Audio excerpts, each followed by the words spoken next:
What's going on, everybody? Rogue Hero here. So in today's video, we're going to be talking about 5 insane tech cards you guys should be trying in your main deck.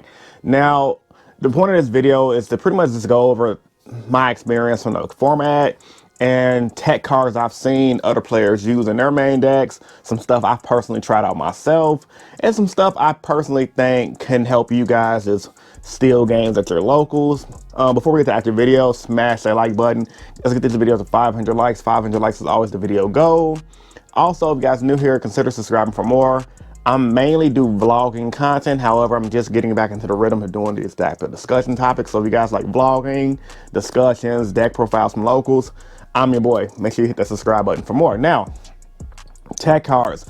I'm not going to waste any of you guys' time. Let's just shoot straight into the video. I'm talking about my number 5 card right now. I mentioned it in my how to beat the PK video. If you guys have not seen that video, check it out. And that's Thanos Dragon. Thanos Dragon is a really cool card for the current meta. Reason being, 2 of the top meta decks right now does a lot of targeting. 1 being PK, 2 being Sorcerer.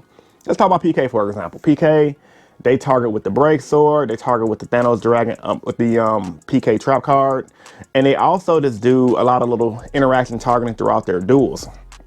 Sorcerer, for example, they target with their team engine mainly, which helps them break boards. So both of these decks as well also do link summons. Now, Thanos Dragon, for you guys that forgot what it does, when your opponent summons a link monster, you can pretty much bring them out from your hand. You draw times the amount of their link rating plus 1. I'm sorry, you draw for every link monster in their field plus 1. So if they have 1 link monster, you draw 2 cards and then you pit 1 back. And anytime they target a card on your board, you can pretty much pitch a card out of your hand, negate the targeting, and destroy that card.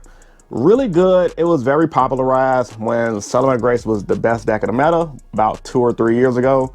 It was a very expensive card, and as the meta started to die down, when new decks went out like PK, at the time Orcus as well, that didn't target, they had non-targeting removal, the card kind of saw lack of play. Now in the current meta, a lot of decks are starting to target again, namely Sword Soul and PK.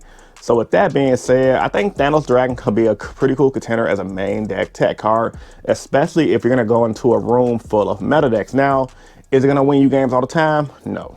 Can it stop DPE? No. Originally, I thought DPE targeted, but when I found out that DPE was super broken, that he does non-targeting destruction, it doesn't stop DPE. However, like I said, it does stop almost half a Sword Soul engine, and it also stops literally just freaking like half of the whole PK deck. So with that being said, I think Thanos Dragon is a pretty cool card to try out for the current meta. Number 4.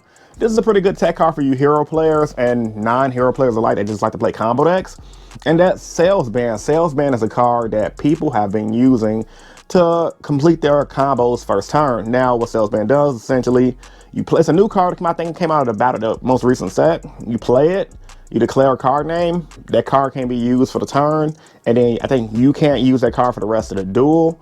And it's kind of like a power creep version of Prohibition. Prohibition, you just pretty much do the same thing and neither player can use the card at all while it's on the field. However, Salesman, essentially you play it, you're gonna call Nibiru or whatever hand trap you're scared of, for you to just fully combo through and pass, so that way you ain't gotta worry about your opponent just screwing you over and stopping mid-combo with Nibiru. A couple of hero players have tested it out in their builds and topped their locals, and you guys already know topping locals is like insane nowadays, considering we don't have really YCS outside of remote duels, which is full of cheaters. Nevertheless, I think Salesman is a pretty good card and has its place in the meta in those combo decks like heroes that are scared of Nibiru, that just needs to do a ton of special summons and don't want to get held up.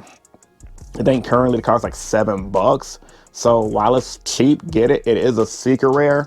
And I could definitely see it being one of those cards that in a future meta, some Yu-Gi-Oh! Pro is going to top a big event whenever we get real events back. And the card's going to go to the moon. So with that being said, man, just take a look at Salesman. The card's a really good card, and it's dirt cheap right now.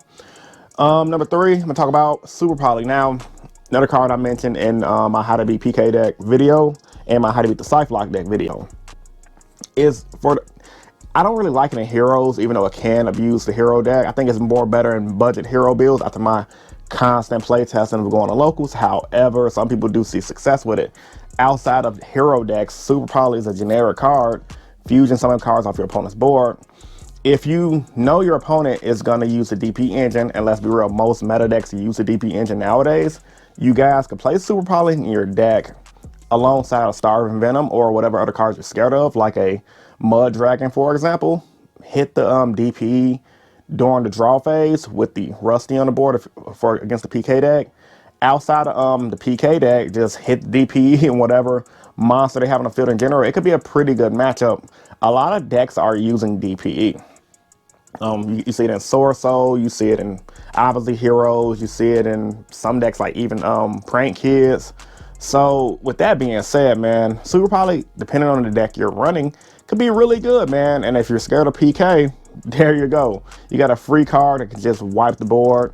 And moving forward, if you guys don't have a playset of Super Polys, I highly recommend you guys pick that up because the Despia engine is gonna be really good. The deck is already solid now, but when the more of the broken stuff come out, like the branded Fusion, for example, expect to see that deck everywhere. So with that being said, man, I think Super Poly is gonna be an awesome, fantastic tech card you guys can try in your main deck that can just win games. Next up, another card that you guys may have seen in some meta decks, but not really. I've seen people use it in my locals a lot in their main deck instead of just siding it in, and it's done them justice, and that's Evenly Matched. Evenly Matched is a card that comes in and out of the meta depending on how people build their decks and how the meta is. I've personally noticed over playing this entire time during the C19 pandemic, Evenly Matched shuffled in and out of side decks depending on if we have a meta of break my board or bust or not. Now in metas, when people make 3 monsters, 4 monsters on the board that have Omni Negate effects and pass, it's not that good because you're gonna waste your whole main phase to try to evenly. You can't get rid of their field and they're done. Nowadays, people are main decking Evenly Matched again because a lot of fields that are Omni Negate, it's not really Omni Negate, man. Let's look at PK, for example. The PK trap card, I can't think of the name right now to save my freaking life. It targets a monster on the board and negates the monster effect.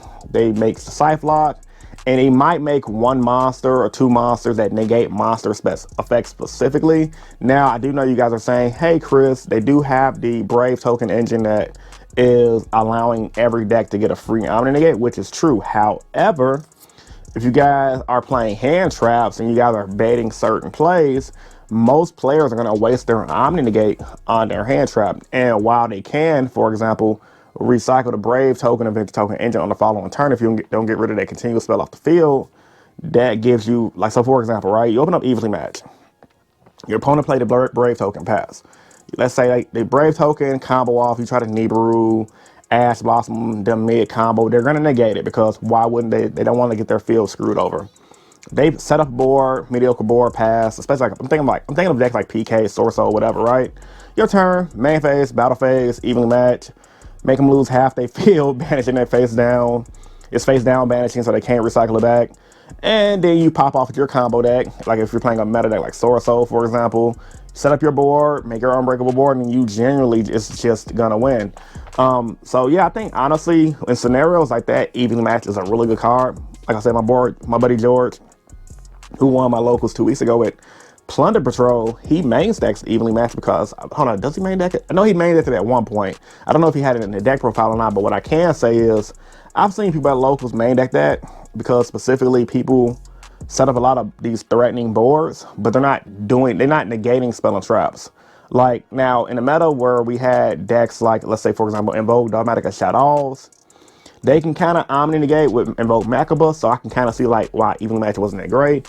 But considering a lot of players aren't really playing the Invoke, Dogmatic, and Shadow, everyone's going for the PK Scythe Lock engine right now, the Sorso engine, and every other deck falls in between those lines. So right now it's a really good time to try out the Evenly Matched, and in the main deck at least, not the side deck. And also, real talk, people are playing these Eldritch strategies. Now, me personally, I haven't personally seen it at my shop, but I do see online where people play it and they're winning with like just the Eldritch engine set 5 pass. So just something to think about. If you're playing against an Eldritch player and they set 5 pass and you evenly them, they're gonna lose because they don't play Omni Negate. I mean, like, they might have Solemn Judgment, but they didn't open up that Solemn Judgment. GG no re. In the last card I'm going to talk about, guys, I got a bunch of tech cards I can talk about. So if you guys enjoyed this series, once again, hit that subscribe button. Let me know in the comment section below if you guys enjoy this series and I continue doing it. Ghost, Mourner, and Moonlit Chill. Now, I specifically would like to treat this card as a card you can main deck and or side deck. Me, previously, I was siding it for if it's going to game 3, we got 5 minutes up on the clock, why not side in the burn card? Konami new time rule states, once whoever has highest life points at the end of the clock wins. So if you're going into game 2 and 3 and you already got this card main deck, you can literally play it on your opponent's spell. Because a lot of decks, Specimen, Sword Soul, PK, they all do it. Flunderies, I don't think it works against Flunderies, so they normal summon a lot, but most meta decks special summon right now. The ones that you got to be scared of, at least, right? The ones that's going to Scythe lock you. You can literally Moonlit Chill, negate an opponent's monster effect. They're going to not want to commit to the field, to their combo, and they're gonna have to just take that L, burn themselves, and try to somewhat come back. The fact that it's just not just burns for stats of the monster that's going to be used to lead the field, it does also negate the effect. So if you know you got a couple minutes left on the clock, you can run this card, burn the opponent. They might just stop mid combo and pass. So it's like a damn if you do, damn if you don't scenario where you hit their monster, stop them mid combo, they link it off with 2 minutes left on the clock. They know you can just combo off on your turn and win via time. If they don't do it and they come off and they just pass, you might combo off anyway on your following turn, do damage, and just win anyway. So I really like this card. I haven't came up into drawing it in a time scenario yet. However, I see it like how people used to do the Salesman Great Power back in the day, where if they know when Konami first introduced the time rules during the Salesman Great format, a lot of Salesman Great players will play the Salesman Great Power, I think that was his name, to boost their life points up to 10,000, do full combo pass. So when there's a minute left on the clock, the opponent can try to combo off, and if they can't do heavy damage, it's GG no re. So this is my 5 insane tech cards that you guys should be trying out in your main decks. Post your thoughts and opinions about this video in the comment section down below. Like the video if you guys are new here. Once again, if you want to subscribe for more, subscribe for more. It's your boy Rogue, and I'm signing out. Peace and stay innovative. Deuces. You guys have a great rest of your day.